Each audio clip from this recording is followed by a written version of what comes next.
Morning, ladies and gentlemen, and welcome to the County Planning Committee on today, Wednesday the 3rd of April 2024. I'm George Richardson and I'm chair of this committee, and I'm chairing today's meeting. We will be live through YouTube today, and before we commence the formal business, could I ask, make sure that you've switched off your mobile phones or made silent, and keep your microphones turned off at all times. We have a number of officers with us this morning. I'll ask you to introduce themselves, starting with Kirsty on my right. Kirsty Charlton, Committee Services Officer. Claire. Thank you, Chair. Good morning. Claire Cuskin, Legal Officer. Stephen Reid, Planning Manager, Chair. Claire Teasdale, Principal Planning Officer. Thank you, one and all. Do we have any apologies for absence, Kirsty? Councillors Atkinson, Bell, Curra, Elmer and Jopling. Do we have any substitute members? Councillor Oliver for Councillor Curra. We should send our best wishes to Jim Atkinson. Have any of you heard how he's going on, David?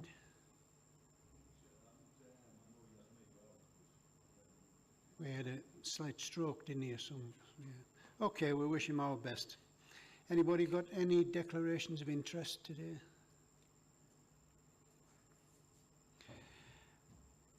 Can we approve the minutes of the meeting held on the 5th of March 2024? Thank you. So we're on to the applications to be determined, and that's starting with Claire with the Windy Hill Quarry at Eggleston. Thank you.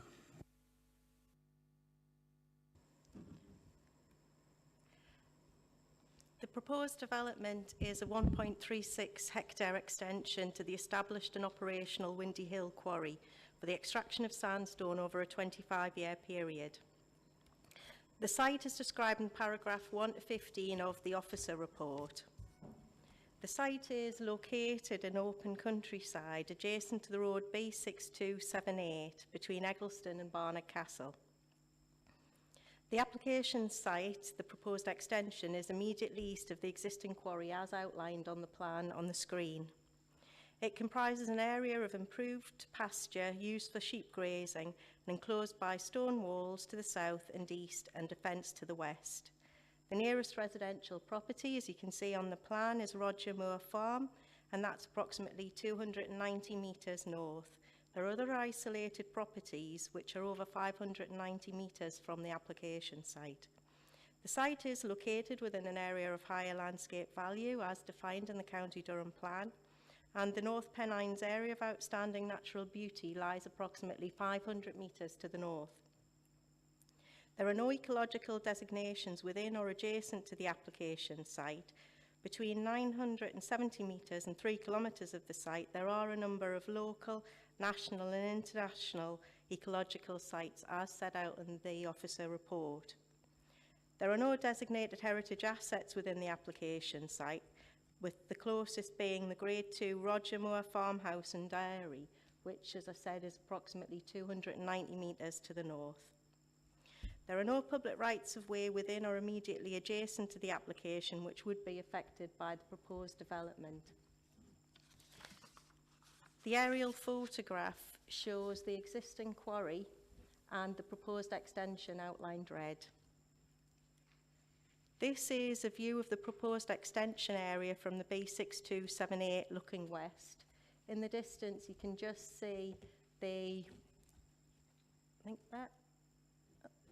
sorry, it's not pointing. In the distance, there are some white buildings, and that is the Roger Moore Farm. This is another view of the proposed extension area looking northeast. And these are photographs of the existing bund along the B627, looking east and then looking west. And this is a picture of the existing site access from the B6278. The proposal is described in detail in paragraphs 16 to 27 of the officer report. And it's proposed that the site, as I said, would be worked over a 25-year period, with final restoration taking place within 12 months of the cessation of extraction. The extension area would be worked in 4 phases, each in a north to south to north direction. No blasting would take place with extraction being undertaken by 2 excavators. A mobile screen would be used to separate usable sandstone from clay. Large blocks of sandstone of good quality would be exported to the operator's site at Barnard Castle for cutting and processing, with poorer quality stone being broken up and sold as walling stone. Initial preparatory works would be the fencing off of the first phase and stripping of soils for use and restoration of the existing site and the creation of a soil bond along the B6278. That would be an extension to the soil mound that you saw on the photographs before. So this would be the extension along here, and that's the existing bund. The next 2 slides show the phasing and progressive restoration of the site, and this shows the conceptual phase 1 and phase 2 working, and this one being phase 3 and phase 4 working. In terms of the proposed restoration of the site, post-restoration ground levels would be near to the original ground levels, and the site would be seeded and used for grazing. In terms of consultations and representations, these are set out in full in paragraphs 81 to 97 of the officer report, along with details of the publicity undertaken. There's been no objections from statutory and internal consultees, subject to conditions where appropriate.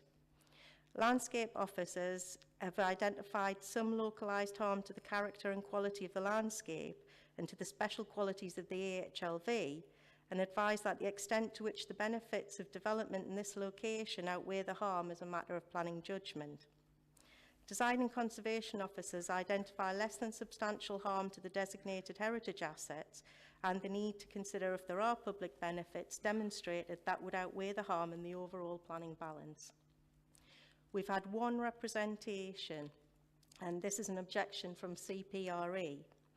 And CPRE accepts that, having regard to relevant CDP policies, that in principle the site is allocated for this type of development. However, there is concerns regarding the impact upon the AHLV and the neighbouring AONB. They also consider that the biodiversity net gain should seek to protect birds of conservation concern and also enhance their conservation. And they're also of the view that any application to extend the site should only be approved if there are compelling circumstances, and due to a lack of information, they think that such circumstances have not been made out. In summary, the proposed extension to Windy Hill Quarry has been carefully assessed in terms of its location, operation and appearance, and subject to conditions where appropriate, the impacts are considered to be acceptable.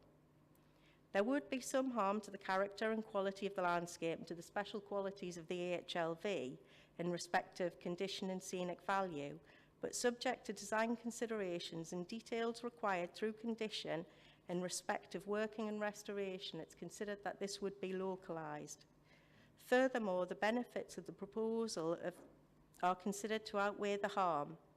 It's also considered that the proposals would not be harmful to the special qualities or statutory purpose of the AONB. Less than substantial harm to designated heritage assets has been identified, but again, the public benefits that would arise as a result of the proposed development are considered sufficient to outweigh this harm. It's considered that there would not be an adverse impact on national and international ecological designation subject to conditions, nor would there be an adverse impact upon flora or fauna, including protected species, a view endorsed by Natural England and the Council's ecologist. The proposal has generated 1 letter of objection from CPRE, and this has been weighed along with other responses, including those of the statutory consultees, who have raised no overriding objections subject to conditions where appropriate. In conclusion, it's considered that the proposal is considered to broadly accord with relevant policies of the County Durham Plan, County Durham Minerals Local Plan, emerging policies within the Minerals and Waste DPD document, and relevant sections of the NPPF. I therefore recommend that the application be approved, subject to the conditions set out in the officer report, and completion of a legal agreement under Section 39 of the Wildlife and Countryside Act to secure biodiversity management to achieve the agreed biodiversity net gain. Thank you. Thank you, Claire. We have no objectors, and we've got the applicant's agent, Katie Wood, to either speak or answer questions. Which do you want to do, Katie? I don't mind. I've got a short piece I can just read out, and then we can answer questions. Works for us fine, thank you. Thank you very much for letting me speak, and I'm also accompanied by Angela, who's one of the Jackson family who's having a bit of a break from the lambing shed, I think. But FR Jackson's is a small family-run business that has operated Windy Hill since 1984. The quarry produces a buff-coloured sandstone that can be used for dry stone walling and landscaping purposes, as well as block for construction. Any stone that needs to be cut is imported into their yard in Barnard Castle. The existing quarry, as shown by Claire up on the overhead projectors, has nearly been worked out, and this small extension in the corner of the adjacent field will allow the operator to continue to provide this stone for projects in the region. It will also sustain this local family business and support the employment opportunities it provides. The site will be operated in exactly the same manner as it is now. There will be no blasting. The material is just used by removed by an excavator.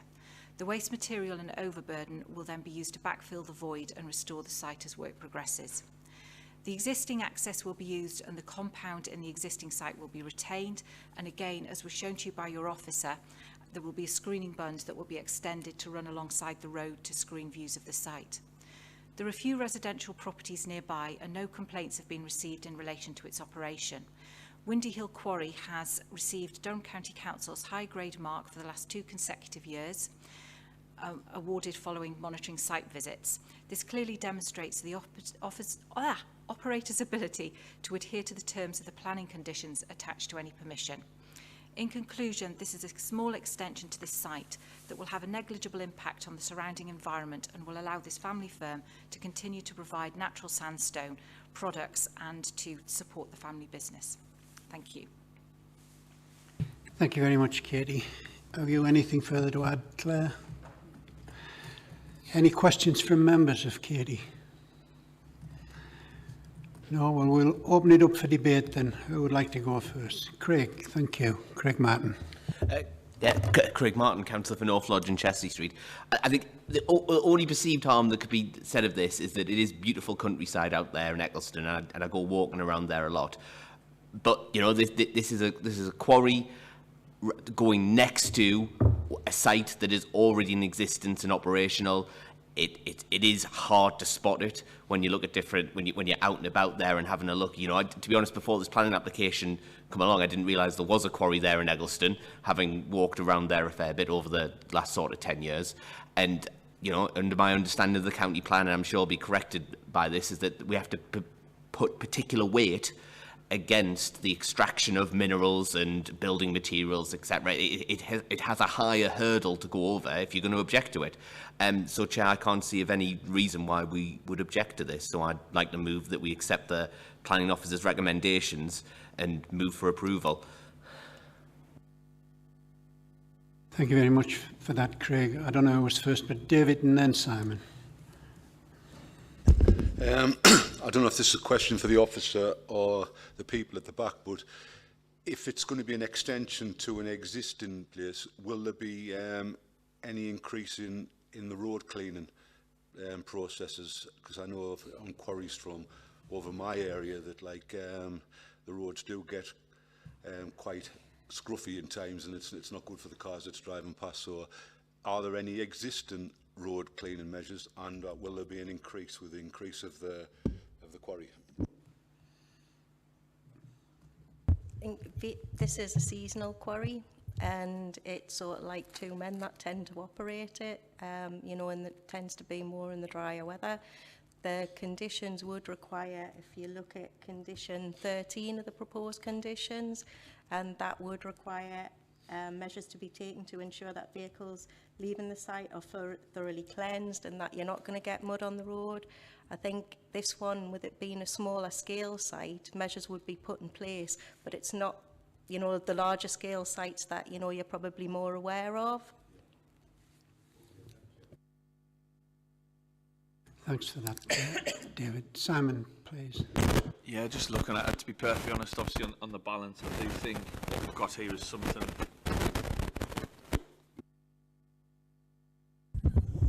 Is that a bit better? So just looking at this, obviously on the balance, and I can't see where there's significant harm or enough harm that would overturn this in any shape or form. So given that, I'm quite happy to go with the officer's recommendation. I'll second it. Thank you. Does anybody else want to add anything? Well, it does seem a straightforward application, so we'll go over to the vote then. All those in favour, please show. Thank you, that's unanimous. And as far as I'm aware, that concludes today's business. So have we set a new record? Well, I can live with it. Thank you. Thank you for your attention. Bye.